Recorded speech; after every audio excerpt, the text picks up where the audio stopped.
अस्सलाम वालेकुम viewers, welcome back to my channel. आप देख रहे हैं टॉप स्टोरी। जैसा कि आप लोगों को पता है, दुआ ज़ारा काज़मी का केस रिपोर्ट कर रहे हैं। आज भी साइमा काज़मी का इंटरव्यू हुआ है, उनका इंटरव्यू हम आपके साथ शेयर करेंगे। देखिए इस वीडियो में। ऐसी बात उसने शेयर की जो आपने कहा ये क्या कह रही है, कोई ऐसी बात नहीं, उसने कभी भी, मैं हज़ार दफ़ा इंटरव्यू में मैंने यही बताया है कि वो बस उसको पेंटिंग का शौक, ये चीज़ें मांगना, फ़ौरन हमने कहा ले लो, फ़ौरन तरह से उसने ओके करवा लेनी बाबा से करके, और नेल आर्ट की चीज़ें लेनी, कैटे की चीज़ें लेनी, इस तरह की चीज़ें लेने का उसका शौक था। डोली लेनी इसने, इस तरह का उसका शौक है। उसने वैसे कभी कोई चीज़ हमें बोली नहीं। अगर हमें बोली होती, हमें हमारी नॉलेज में तो होती ना, हम इतने दिन ज़ाया तो नहीं करते। 20 दिन से जो हम तड़प रहे हैं वो चीज़ हम ज़ाया थोड़ी करते। तो उसके कोई ऐसा वैसा शौक नहीं है ना, उसका कहीं कहीं आना जाना होता है। भैया बच्चियाँ बाहर फिरती हैं, चलो जी बाहर फिरने वाली बच्चियाँ नहीं, वो घर में आराम से खुश रहती थी, अपना खेलना, पेंटिंग करना, इस तरह करना, बस इसी तरह उसका शौक है और कोई शौक नहीं था उसका। बहन जिस दिन वो गई है 12, सवा 12, साढ़े 12 का टाइम था, उससे पहले पहले दुआ ज़ारा क्या कर रही थी घर में, क्या एक्टिविटी थी उस दिन, आप क्या कर रही थी? पहले तो उसने मेरे पास बैठी रही है 11 साढ़े 11 बजे तक, छोटी बहन के साथ खेलती रही है। वो मेरे मोबाइल पे कोको मेलन देख रही थी छोटी वाली, तो वो उसके साथ बैठी रही है, खेलती रही है। फिर उसके बाद मैंने बाज़ार जाना था, तो उसने कहा कि मैंने कहा उसको कपड़े प्रेस मेरे कर देना। उसने मेरे कपड़े प्रेस किए हैं। कपड़े प्रेस करने जब गई तो छोटी बहन को साथ लेके गई है, वो उसके साथ खेलती रही, उसने कपड़े प्रेस किए।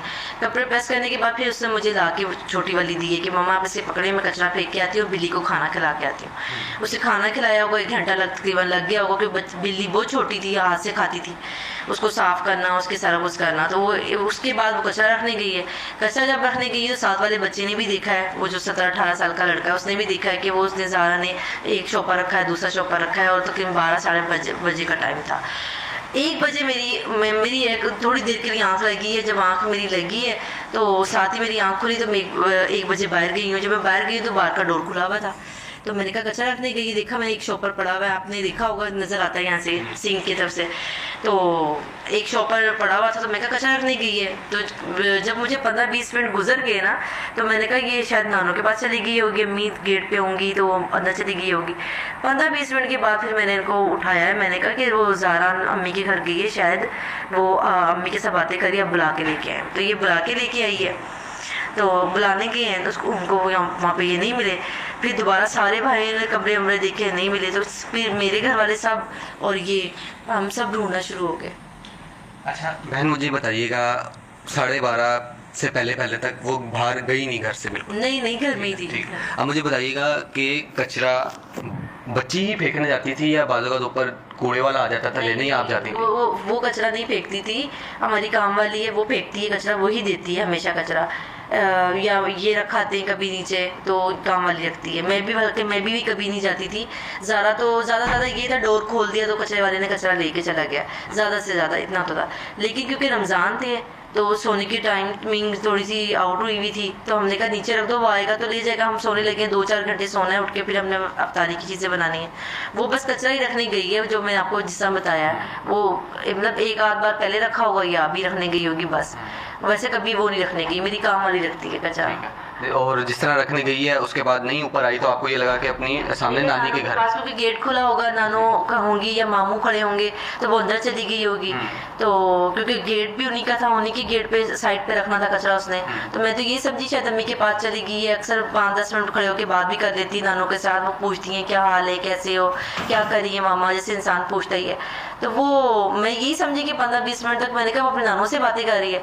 जब 15-20 मिनट गुजर गए तो मैंने इनको उठाया, चाहे ज़ारा को बुला लेंगे क्योंकि हम कुंडली लगानी है, सोना है। जब इनको ज़ारा नहीं मिली तो ये परेशान वापस आए कि ज़ारा उधर नहीं है। मैं कहा नहीं, आप कहते बाथरूम में देखे, मैं कहा बाथरूम में नहीं है, वो उधर ही गई।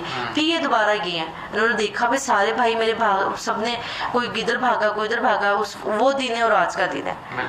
बिल्कुल ठीक है। स्क्रीन पे फुटेजेस आपको नज़र आ रही होंगी। दुआ की नानी का घर और दुआ के घर के दरमियान चंद कदम का फासला है। अगर वो चंद कदम चल के जाती है तो वो दुआ की जो नानी है उनके घर के बाहर कूड़ा रखा जाता था। जी हाँ, उसके बाहर रखा था। वैसे तो नॉर्मली कचरे वाला खुद नीचे काम वाली दे देती है दरवाज़ा खोल के, तो वो तो दे देती थी। ये वैसे हमने कहा कि चलो बाहर रख दो ताकि जो नहीं वो आएगा तो ले जाएगा, बस।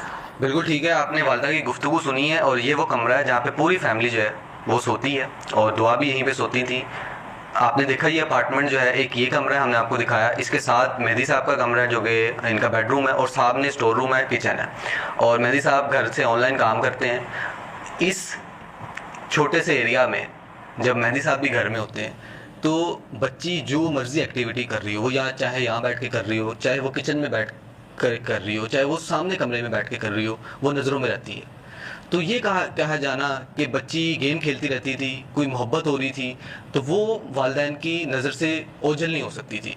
तो ये क्लैरिफाई चीज़ें हैं जो कि आज हम आपको एक्सक्लूसिव भी दिखा रहे हैं, और आपको इस चीज़ से ये शवाहिद मिलते हैं कि बच्ची को किस तरह ट्रैप किया गया है। और जितने कानून नाफिज करने वाले इदारे, जितने अहदेदारान हैं, ख़ासतौर पे मैं चीफ जस्टिस ऑफ पाकिस्तान से कहूँगा, सर सो मोटो एक्शन ज़रूर इस पे लें आप, क्योंकि वालिदैन जो हैं वो शदीद कर्ब और गम में पिछले 18-20 दिन से ज़िंदगी गुजार रहे हैं। और यही जिस तरह कहा जाता है कि मरे का जो है वो सबर आ जाता है, घूमे का सबर नहीं आता। जब वो बच्चियों की अपनी वीडियो देखते हैं सामने तो पल पल इनके लिए गुजारना मुश्किल होता है। और इस केस में जो कि आपने पहली दफ़ा इनके घर का विजिट जो है वो मीडिया पे देखा है, इसमें अगर जिसने भी किसी भी तरीके से और मज़ीद वेरिफिकेशन करनी है तो वो इनके दरवाजे खुले हैं। ये जो इनके ऊपर इल्ज़ाम लगाया जाता है, जो इनसे प्रूफ मांगा जाता है, मेहदी साहब जो है वो आपको देते हैं। मेहदी साहब बताइएगा सर, ये वो कमरा है जिधर पूरी फैमिली सोती थी? जी बिल्कुल ऐसी है। बच्ची तो आपकी नज़रों में है सर, आप घर में भी रहते हैं, काम भी घर से करते हैं, ये 2 कमरे हैं। बच्ची ने कहाँ जाना है सर? ये कैसे हो गया? ये बच्ची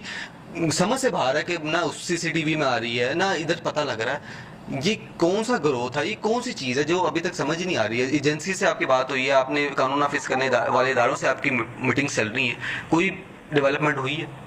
सर बच्ची की फाइंडिंग से रिलेटेड जो निकाहनामा शो होने से पहले तक थी बिल्कुल ज़ीरो थे। कोई पता नहीं चल रहा था कि क्या हुआ, कौन सा CCTV उधर भी लगे हुए थे, इस तरफ भी थे, किसी में उसकी कोई फाइंडिंग नहीं नज़र आई।